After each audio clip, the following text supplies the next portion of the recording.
থেকে জাকাত দিতে হবে, শরীয়ত কিন্তু এটা বলে নাই। একটা স্ট্যান্ডার্ড আছে, এই মানে গেলে দিবেন। সেটা কত? সেটা গোল্ড আর সিলভার দিয়ে রাসূল সাল্লাল্লাহু আলাইহি ওয়াসাল্লাম দিয়েছেন। তো এখন আপনি কোনটা ধরে দিবেন? কেউ বলে গোল্ড দিব, কেউ বলে রূপা দিব। এখন আমি কি বলি? আমি আপনাদেরকে সাজেস্ট করবো আপনারা রূপারটা ধরবেন।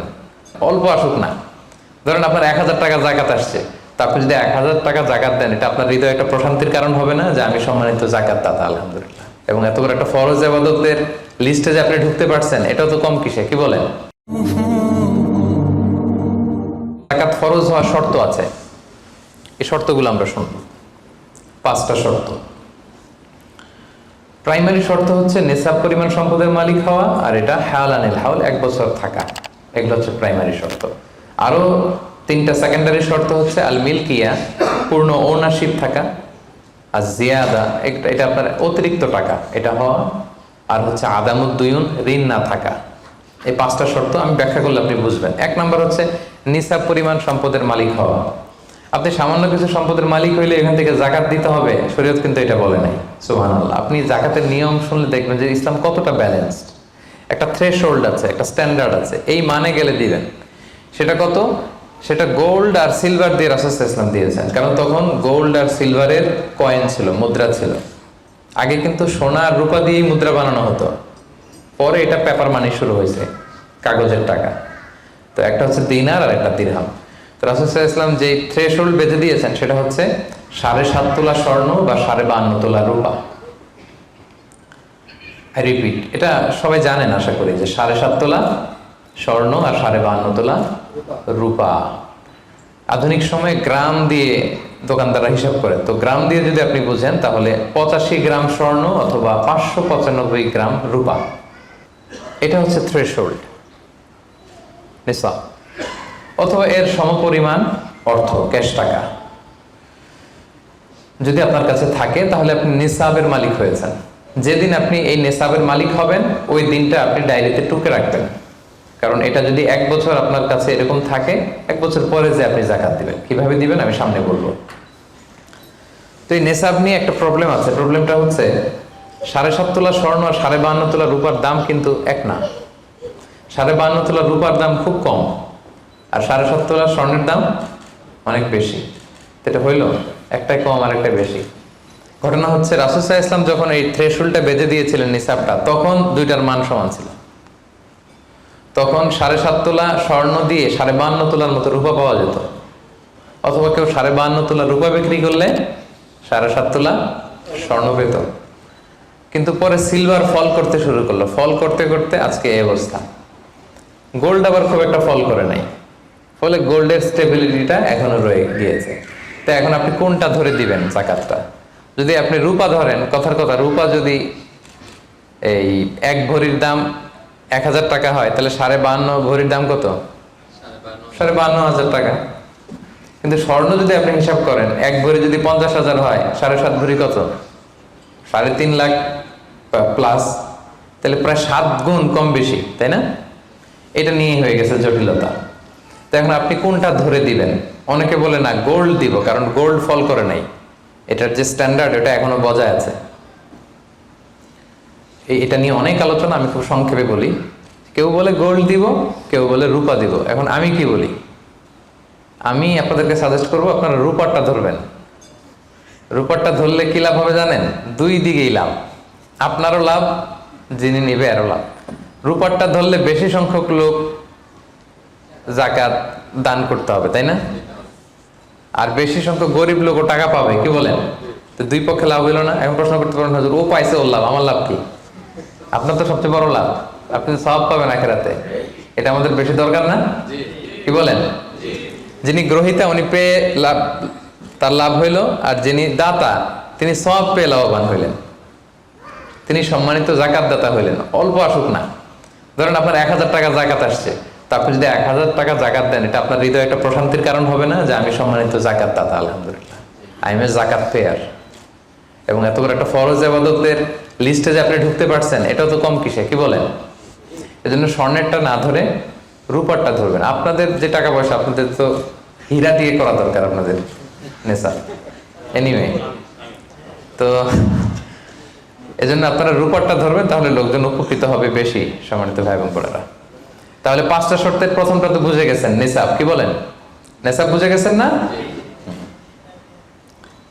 2 নম্বর শর্ত হচ্ছে শুধু এই নেশাব পরিমাণ সম্পদের মালিক হইলেই হবে না ভাইরা, এটাকে হাল আনিল হাউল বলে, মানে 1 বছর আপনার কাছে থাকতে হবে। দেখেন ইসলাম কতটা ভারসাম্যপূর্ণ।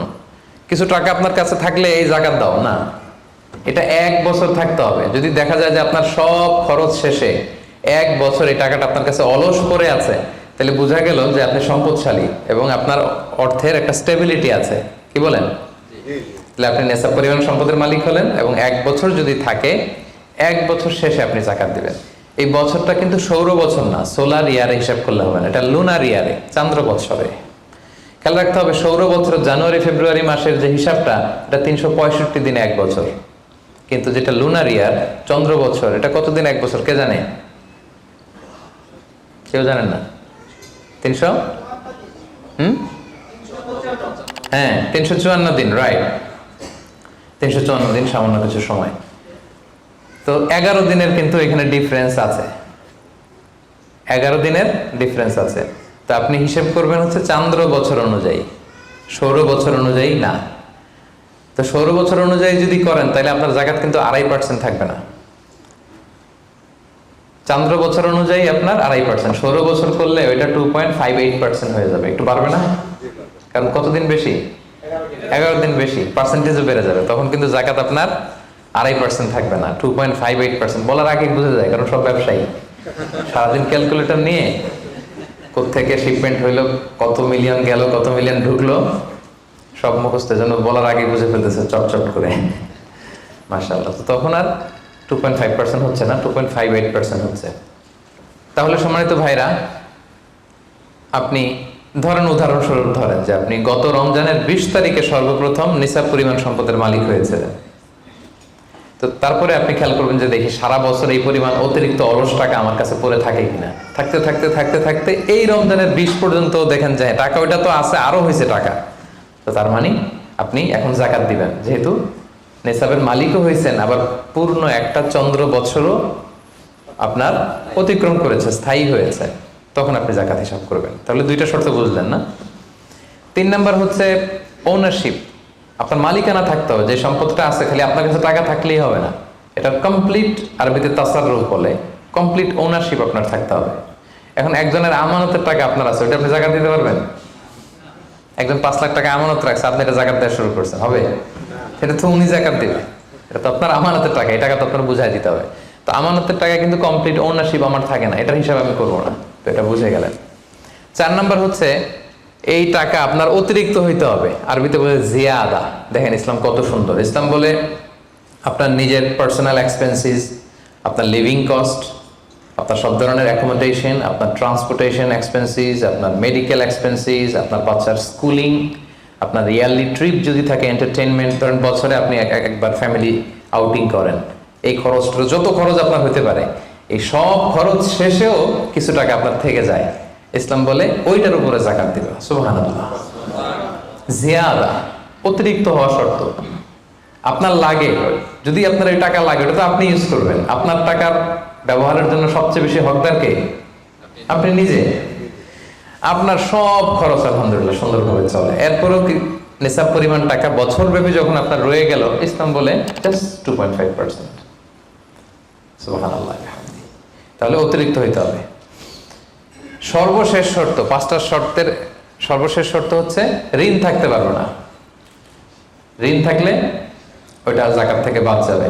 ধরেন আপনার আছে 5 লক্ষ, কিন্তু আবার ঋণও আছে 5 লক্ষ, কথার কথা। তো এটা তো আপনি আগে ঋণ দিবেন, আপনি তার জাকাত দিতে পারবেন না। এই কথাটা কি বুঝতে পারছেন? আচ্ছা, ঋণ ভাই 3 ধরনের। কয় ধরনের? 3 ধরনের।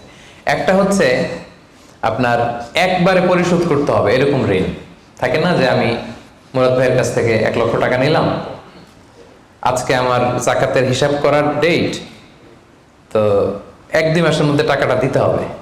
তো তখন এই যে 1 লক্ষ টাকা উনি পাবে, এই টাকাটা আমি বাদ দিব আমার অন্যান্য অ্যাসেট থেকে। বাদ দিয়ে যদি দেখি যে না, তারপরেও জাকাত হয় দিব, আর না হলে দিব না, কারণ এটা একবারে দিতে হবে। ওনার বলছে যে 1 লক্ষ আমি একবারে দিয়ে দিব আপনাকে 1 মাস পরে, এইভাবে ঋণটা নিয়েছিলাম। তাহলে কিছু কিছু ঋণ আছে একবারে পরিশোধযোগ্য, ওকে, এটা জাকাতের ক্যালকুলেশন থেকে বাদ যাবে। কিভাবে বাদ যাবে আমি ক্যালকুলেশন করে দেখাবো।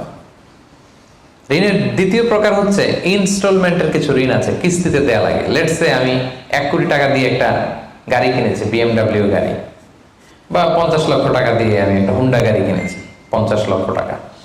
তো এটা আমি কিস্তিতে কিনেছি। কিস্তির ঋণ যদি হয় তাহলে আপনি কিন্তু পুরোটা বাদ দিতে পারবেন না, তখন সর্বোচ্চ 12 মাসের কিস্তি বাদ দিতে পারবেন, 12 মান্থসের।